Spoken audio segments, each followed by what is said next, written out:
কি করছিস রে তুই? কিছু না মানে ওখানে হঠাৎ কি হলো? ওখানটা দেখি কি করেছে।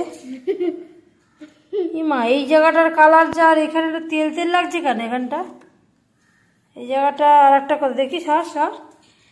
এ বাবা, কি করেছিস?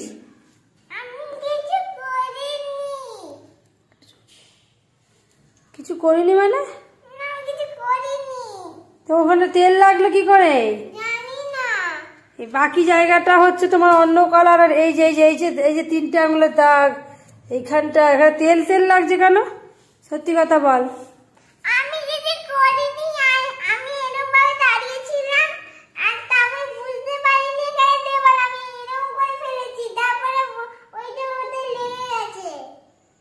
কিরকম এরকম কেরম করেছিস?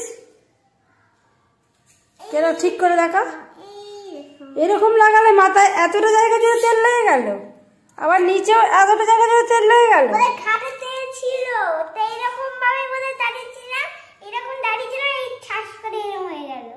কিরকম দাঁড়িয়েছিলিস?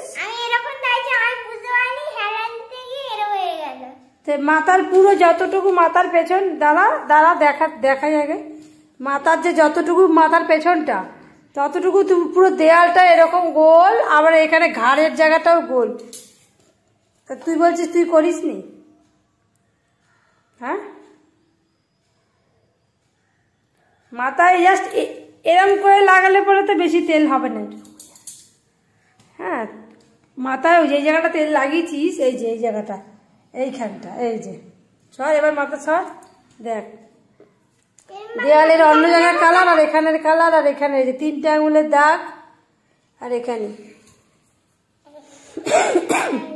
কিরম করে দাঁড়িয়েছিস? যেরকম ভাবে লেগে গেল। তোকে বলেছি না, দেওয়ালের রঙের মধ্যে কোনো কালার, রং, তেল এসব যেন না লাগে। তেল লাগাবি কেন? যেই জায়গাটা তেল জল ওইসব কিছু লাগবে না, সেই জায়গার দেয়ালটা তো দেখতে ভালো লাগে, তাই না?